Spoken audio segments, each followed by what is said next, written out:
partir de agora a gente vai fazer esse retrospecto da geografia, da história da geografia, para servir como um guia no seguinte sentido. Essas etapas, elas são importantes porque elas organizam a história da geografia. Para quem não teve contato com isso ainda, ou teve um contato introdutório, esse é enfim, é o resumo do resumo, tá? É como se fosse assim, são 3 lâminas que pegam assim, desde o século XIX até hoje, fim do século XVIII, começo do século XIX, até hoje, o que a geografia fez no mundo e no Brasil. Então são 4 lâminas que eu gostaria de desenvolver em não muito mais que 10 minutos, para que vocês tenham em mente, quando a gente for entrar em cada uma das categorias, que essas categorias de estudo, elas têm essa diversidade de aplicações em termos do seu lastro histórico, no mundo e no Brasil. Então vamos começar aqui, como uma das maneiras de se interpretar essa história do pensamento geográfico, a partir de 3 principais momentos. Essa é a divisão que o Antônio Carlos Robert Moraes faz, eu sigo um pouco ela, e claro, se a professora Eneida fica à vontade, né, para Uhum. complementar aqui, acho que também é um autor que a professora Eneida acaba Gosto. também se filiando bastante. Então, o Tonico, vamos dizer assim, como ele é conhecido lá na Universidade de São Paulo, né, como era conhecido, Sim. ele divide assim nesses 3 momentos. Um momento mais ensaístico, um momento da geografia tradicional e um momento da geografia moderna. Então, o momento ensaístico, ele é essencialmente o quê? Ela é essa fase em que não se tem uma geografia institucionalizada, então não dá para se falar aqui nesse momento em categorias que são próprias da geografia. Não quer dizer que essas categorias, esses conceitos estratégicos da geografia não fossem utilizados. Eles já eram utilizados, eles estavam disponíveis, enfim, eles eram conhecimentos que estavam presentes ou termos que estavam presentes no uso de vários tipos de profissionais que estão usando a geografia de alguma maneira. Naturalistas, muitos naturalistas que estão trabalhando, catalogando, enfim, começando a tentar fazer uma descrição sobre um determinado lugar. Tudo isso está acontecendo. Tem um saber geográfico centralizado e com categorias, né? Uhum. Mas isso não tem uma institucionalização. Então, a gente passa na segunda etapa, segunda fase, que essa talvez seja uma das fases mais, assim, que há uma certa nostalgia, não sei se nostalgia, mas um certo bucolismo, assim, para se falar da geografia tradicional, não é, Neida? É como se É. fosse, assim, uma etapa, assim, da geografia que muitos geógrafos que estudam história da geografia têm uma certa paixão, assim, por isso. Daí eu, quando eu tive contato com a história da geografia, ministrada por alguns professores que eu tive, eu via quanto essa fase ela era vista com um certo apaixonamento assim por esses pesquisadores. Não sei se você teve essa experiência, entendeu? É um parênteses aqui, Não. o professor. Me lembro disso do professor Silvio. O professor Silvio que é um professor que foi um professor que me deu não foi o único que me deu epistemologia, mas um deles. E ele trazia um pouco isso, especialmente na obra do Alexander von Humboldt, que a gente vai falar um pouco logo aqui na sequência, o quanto o pensamento do Humboldt era um pensamento que tinha esse sentido de síntese da geografia e o quanto isso era algo importante para a geografia naquele momento e ainda é hoje. Então, é essa compreensão da geografia como uma ciência de síntese que hoje, Uhum. por alguns autores, acabou se perdendo, mas o professor Silvio via muito isso como uma qualidade epistemológica dessa ciência. A geografia tradicional tem muito disso. Ela tem essa fase de institucionalização, que a gente vai falar um pouco sobre ela, e da forma de mobilizar os conceitos. E depois, a terceira, a gente tem a geografia moderna, que é como ela está estruturada, ou estava estruturada no começo do século XX, e hoje também já se alterou significativamente, mas é uma estrutura segura de seguir. Vou passar, professor Neide, se quiser complementar, fica à vontade, tá? Não, não, vamos seguindo, porque tem Claro, bastante coisa para tem falar, é muita coisa, importante, né? sim. Uhum. Então, aqui, a gente tem, e eu particularmente acho interessante organizar essas fases por ciclos de Uhum. produção. Nem sempre isso é apresentado como se fossem ciclos de produção. Essa ideia de ciclos não é tão comum na apresentação epistemológica dessa ciência. Mas eu gosto de apresentar por ciclos porque eles têm uma coerência histórica e cronológica que está refletida nesses autores. Eu acho interessante pensar essa geografia tradicional como 3 ciclos de produção, que são ciclos que se caracterizam com uma identidade própria. A gente tem um ciclo germânico-prussiano, Uhum. na figura do Humboldt-Ritter, de um lado dessa produção, e do outro lado, Ratzel. Acho Uhum. interessante observar a produção do ciclo germânico como essa combinação entre, de um lado, essa sistematização feita por esses geógrafos naturalistas que eram o Humboldt e o Ritter, de um lado, e de outro lado pelo Ratzel, que era esse autor que estava dando subsídios para a formação do pensamento geopolítico, do pensamento geoestratégico, e se associando, então, à formação dessa categoria, que é a categoria de espaço vital. E aqui a gente encontra a categoria de espaço vital, e por isso o espaço está presente na história da geografia como uma categoria guarda-chuva, ou uma categoria também instrumental, porque aqui já na obra do Ratzel, a ideia de espaço vital está presente. E é uma categoria Sim. da geografia.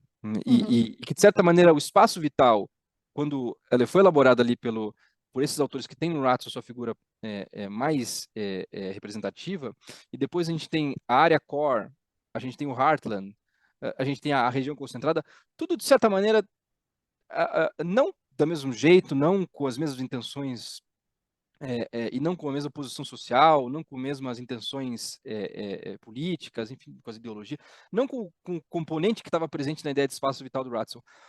Mas em termos enfim, de conceito, é muito você tentar colocar num conjunto, tentar concentrar um conjunto de características numa determinada porção do território, do espaço. É você enxergar ali a síntese de um conjunto de características que estão presentes naquele determinado recorte que você está fazendo. Então, isso já estava presente lá no Ratzel, depois vai aparecer em muitos outros autores essa ideia de espaço vital, ou do uso do espaço de uma maneira similar. E a gente tem um ciclo francês depois, que é um ciclo que tem no Dado Lablache, a sua figura é muito importante, a gente tem a ideia de gênero de vida, como uma categoria também que ela é muito interessante, ela está associada à ideia de trajetória. Então, o gênero de vida, a trajetória de vida, ela é um conceito bem interessante aqui, né, professor? Acho que você pode até me complementar aqui, falando um pouco sobre isso a partir da categoria que está presente nesse ciclo. Do gênero de vida? Uhum. Tá. Você falava do espaço vital antes, um pouquinho, então, Sim, sim. do Ratzel, Uhum. né? Veja, ele é considerado um autor que vai trazer o elemento humano, né, em contraposição, talvez, à produção de Humboldt, especialmente, né? Mas Ratzel traz muito a questão política. Então, o espaço vital era uma conquista de território mesmo, né? Que ele coloca como importante para os povos que teriam mais conquistas cultas naquele momento histórico que ele chamava de povos civilizados. O conceito de civilização, nesse momento em que Ratzel vivia e produzia, é um conceito muito utilizado por todas as ciências humanas, pela antropologia, pela geografia, e um conceito que vai reforçar muito naquele momento histórico, final do século XIX, virada para o século XX, o etnocentrismo, né? E a conquista colonialista sobre a África. E aí o gênero de vida do Lablache, ele vem tentando dar, e conseguindo dar, né, para a época, um olhar científico a um conceito geográfico, acusando o Ratzel de não fazer ciência, porque a produção dele seria interessada politicamente, né? Falando da importância de uma ciência neutra, Lablache falava e defendia muito a neutralidade da ciência, hoje nós sabemos que isso não existe, né? Que é impossível, mas aí a ideia de gênero de vida dele vem tentando mostrar que nas relações sociedade-natureza, os diferentes povos, então, criam gêneros de vida na medida em que eles se relacionam com aquele entorno natural que eles vivem. Dando um exemplo prático muito distinto, exótico para nós, só para a gente tentar entender o que isso quer dizer. Então, por exemplo, o modo como os povos do deserto vivem, constroem suas moradias, né, com tendas feitas de peles de animais, por exemplo, e criam um gênero de vida, é porque é o que a natureza lhes dá. Eles transformam essa natureza, sim, então a gente tem ali a ideia do possibilismo geográfico, né? Eles fazem uso disso, mas ainda aí vem os críticos, né?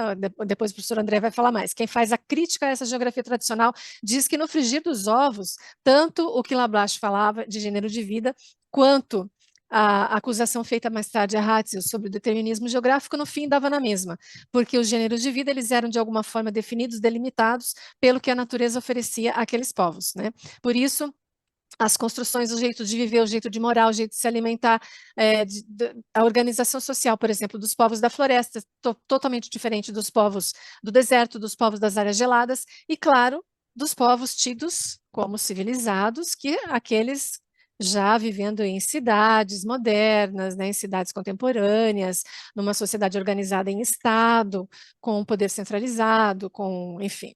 com produção científica, educação formal e tudo que a gente já conhece hoje, né? Como, enfim, com uma sociedade mais organizada, diferente daqueles povos mais simples, aqueles que eles se interessavam, de fato, para pesquisar, e nós sabemos que era o contexto histórico do imperialismo, né? Então, da conquista de territórios fora da Europa para essas duas grandes nações, então a França e mais tarde a Alemanha, fazer mesmo a exploração dos recursos naturais. Mas enfim, vamos lá, professor André, não quero tomar muito seu tempo aí na Não, não, sua pelo contrário, obrigado, linha de professor. raciocínio. Não, pelo contrário, foi um complemento extremamente importante e necessário. O pessoal está interagindo aqui no chat. Deixa eu só terminar essa linha de raciocínio aqui, né? Depois Tá, a gente dá vazão ali pro chat, mas o aham, pessoal tá super legal ali, fiquem à vontade, tá? tá. Continuem mandando o que a gente está lendo. E aqui, então, só para dar a sequência, e a gente tem depois o ciclo norte-americano, que tem na figura do Hartshorne essa figura. Mas essa transição para o ciclo norte-americano, ela é uma transição menos em termos de categorias, mas da maneira como se estudar a ciência geográfica. É muito mais uma Uhum, transição metodológica do que isso. uma transição da invenção de conceitos que são conceitos fundacionais da disciplina, né? Então, esses três Uhum, ciclos eles são muito representativos, eles são balizadores do entendimento até hoje, e é muito interessante ver como que esses pioneiros na institucionalização da geografia deram uma contribuição que até hoje ela é, de alguma maneira, reorganizada, ou criticada, ou enfim.